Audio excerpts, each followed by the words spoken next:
Assalamualaikum warahmatullahi wabarakatuh. Selamat pagi semua mahasiswa. Oke, hari ini kita bahas dulu terkait dengan tip dan trik pembuatan proposal. Oke, ini karena terakhir tugas akhir, jadi ada beberapa materi yang harus dibaca. Tolong dibaca baik-baik ya, dan juga dengerin juga saya ya untuk menjelaskan di sini. Terima kasih. Oke, kita lanjut dulu ya. Untuk bagian yang ini kita menjelaskan dengan apa sih yang sebenarnya dilakukan pada saat penelitian pada tingkat S1 atau D3, terus di S2 dan S3. Kalau di S1 atau D3 biasanya latihan pengujian hipotesis atau penerapan biasanya. Tingkat daripada apa namanya? Kemampuan daripada mahasiswa itu kalau di dalam kurikulum itu dianggapnya menerapkan daripada sebuah metode atau sebuah algoritma dalam sebuah kasus ya, di mana kasus itu adalah kasus baru dalam objek baru, di mana diharapkan, apa namanya, hasil daripada solusi penerapan tersebut bisa membantu daripada masalah yang sebenarnya muncul sebelumnya. Oke, di S2 biasanya, penguatan metodologi ya, udah ada metodologi, sudah ada 2 metodologi, berarti selanjutnya adalah mahasiswa untuk menguji kembali atau menguji lagi dengan kasus-kasus baru ya, dalam artian ada beberapa kumulatif masalah ya, kumulatif masalah, kumulatif kasus, terus kemudian untuk menguji apakah metode ini kuat atau misalkan metode ini apakah cocok dalam kasus-kasus tertentu, berarti ada beberapa masalah yang dalam artian dia menguatkan lagi si, apa namanya, algoritma atau metode apakah benar-benar cocok untuk kasus ini atau tidak, ya. Oke. Terus ketiga adalah teori atau konsep baru. Biasanya ini, apa, rekapitulasi dari, bahasanya kan standarnya, awalnya nguji ya, cocok atau tidak dalam satu kasus ya di S1 ada 3, selanjutnya adalah penguatan apakah benar-benar cocok ini sebuah metodologi atau sebuah metode atau misalkan sebuah algoritma, ini cocok dengan kasus-kasus tertentu. Case-nya adalah ketika cocok berarti kan kayak kita bahasanya sebuah obat dicek dulu apakah cocok dengan kondisi penyakit tertentu, apakah ada, apa namanya, kesimpulan-kesimpulan yang selalu sama dengan kondisi yang sama, berarti itu akan menguatkan metode-metode tertentu bahwa metode itu cocok nih digunakan ya pada kasus-kasus tertentu ya. Misalkan kalau panas ya cocoknya pada pakai parasetamol dan itu menjadi kayak bahasanya sudah menjadi kebiasaan para dokter untuk memberikan obat-obat tertentu yang sesuai. Kalau di dalam IT berarti untuk, apa namanya, untuk metode-metode tertentu akan, khusus untuk, kegiatan-kegiatan tertentu misalkan kalau misalkan, apa ya, kalau kita sebenarnya banyak banget ya kasus. Kalau misalkan kita bahas kasus berarti, coba Ibu pikirin dulu. Contohnya kalau misalkan dalam bidang penjualan ya, yang paling cocok metode apa nih untuk mencari perakiraan penjualan beberapa tahun lagi gitu, seperti itu. Berapa nih laba yang kira-kira bisa diperkirakan untuk beberapa bulan lagi.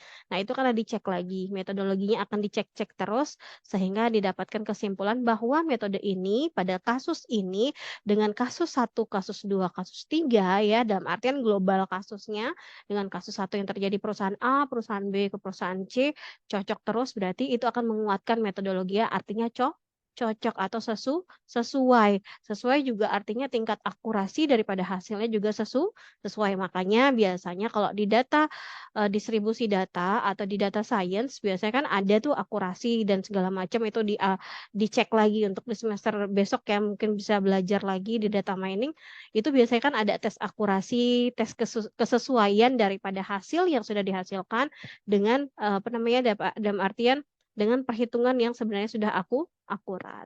Dari selanjutnya dari akumulasi tersebut S3 dari kasus tertentu, maka dalam artian bisa dimunculkan lagi, metode baru ya atau konsep baru atau teori baru bahwa sebenarnya ada pengetahuan baru yang bisa disampaikan, ada metodologi baru yang bisa disampaikan di mana, yang disampaikan tersebut bersifat sangat-sangat baru atau dalam artian sudah ada yang menyampaikan tapi dalam artian kita mengoptimalisasikan dengan teknik yang baru, dengan cara yang baru ya di mana itu lebih efisien atau lebih optimal dalam hitungan waktu atau hitungan jarak atau tempat. Nanti ada hitung-hitungannya sendiri. Ini pembahasannya agak lama ya bagi orang atau mahasiswa yang ingin melanjutkan ke jenjang S2 ataupun S3. Selanjutnya adalah melihat masalah riset. Mahasiswa berlatih memecahkan suatu masalah melalui riset, ya, ada objek yang diteliti, ada masalah masyarakat atau hewan atau tumbuhan, ada alat, ada bahan ya, ada cara atau proses atau metodenya, ada tempatnya atau objeknya. Objek berarti jelas objeknya di mana, terus kemudian yang namanya project atau misalkan yang namanya penelitian, biasanya itu akan jelas, jeda waktu atau jangka waktu. Dari kapan sampai kapan itu jelas. Selanjutnya adalah sumber ide. Ada masyarakat atau lapangannya ya, di mana, kita bisa mencari masalahnya itu apa dari masyarakat atau misalkan kita menemukan di lapangan bahwa terjadi masalah A atau masalah B, masalah C, terus kemudian kita dalam artian kita punya, keilmuan A, B, C ya, di mana itu bisa membantu menyelesaikan masalah tersebut. Berarti itu kita bisa angkat menjadi penelitian. Selanjutnya adalah pustaka. Pustaka berarti, kita bisa nyari sebenarnya dalam pustaka skripsi-skripsi, disertasi, ataupun tesis yang sebenarnya berhubungan, yang dalam artian memberikan kita ide, kira-kira kita mau nyelesain apa nih setelah ini. Atau kita bisa ngambil dari, metodenya dia, dalam artian kita kembangkan lagi, ya, atau misalkan dalam artian kasus yang mereka selesaikan, belum diselesaikan di sebelah sini, gitu. Jadi kita bisa kembangkan lagi, kita perbaiki lagi dan lain sebagainya ya, dalam artian seperti itu. Selanjutnya adalah seminar. Ya kalau kita ikut seminar, kita ikut, konferensi atau kita ikut kayak workshop, biasanya kita akan dapat insight-insight ya, atau ide-ide yang biasanya disampaikan bahwa, "Oh boleh juga nih," gitu loh. Dalam artian, cara untuk mendapatkan kalau buku biasanya kan buku itu lama ya, ditulisnya juga lama, idenya juga sudah lumayan lama, proses untuk terbitnya juga udah lama, ya kan gitu ya. Yang paling cepat, yang paling update adalah biasanya seminar, atau misalnya workshop, atau misalnya, course, atau misalnya anda mendengarkan berita saja sebenarnya sudah bisa dapat ya ide-ide dari situ. Jadi bentukannya yang paling update ya seperti itu, kalau dibandingkan dengan buku. Jurnal pun sama, jurnal juga ada jeda waktu untuk, update update daripada si keilmuan tersebut ya.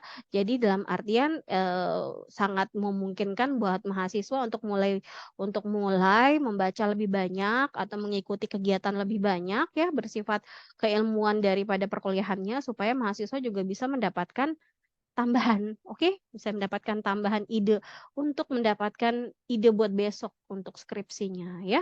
Oke, judul adalah pernyataan atau pertanyaan. Singkat dan sangat spesifik, namun cukup jelas dalam memberikan gambaran kegiatan yang akan dilakukan ya. Berfungsi sebagai kunci peminat untuk baca. Iya benar, benar sekali. 12 kata itu dalam artian standarnya 12 kata. Kalau bisa 12 ya, kecuali itu di luar daripada Anda menjelaskan di mana Anda dalam kurung studi kasusnya di mana. Sebaiknya judul itu sangat singkat ya, bukan sangat singkat, standarnya tuh 12 ya, 12 kata. Kalau lebih dari situ panjang banget karena kan case-nya adalah nanti juga font-nya juga lebih besar ya case-nya. Kalau cuma 12 kata biasanya lebih menarik minat atau lebih mudah dibaca. Dalam artian 12 kata itu juga singkat, menjelaskan daripada kasus yang akan diangkat ya. Harus mampu memikat perhatian pembaca pandangan pertama. Benar sekali ya, jangan sampai ini back to bahasa Indonesia yang baik dan benar, berarti mahasiswa juga harus sering-sering membaca judul yang baik dan benar, mengumpulkan judul-judul yang ada, di mana mahasiswa juga akan mulai pakai metode apa saya gitu, mau di mana, sebenarnya saya mau menggunakan penerapankah, pengaplikasiankah, rancang bangunkah ya kan, atau analisiskah ya kan ya. atau, apa namanya, manajemen optimalisasi dan lain sebagainya, itu banyak bahasa yang sebenarnya Anda harus ngumpulin ya, mencari-cari judul-judul yang kira-kira sebenarnya bisa Anda catat atau Anda kalau ingat sih saya nggak yakin ya mahasiswa ingat lama, mungkin bisa dicatat kira-kira kata-kata apa yang paling cocok untuk judul saya nanti. Jadi bisa sebagai bank judul ya, di mana kan belum belum tentu ada judul pasnya yang sekarang ya, berarti, sekarang kita kan bikin calon judul, berarti mahasiswa sudah bisa mengira-ngirakan nanti judulnya seperti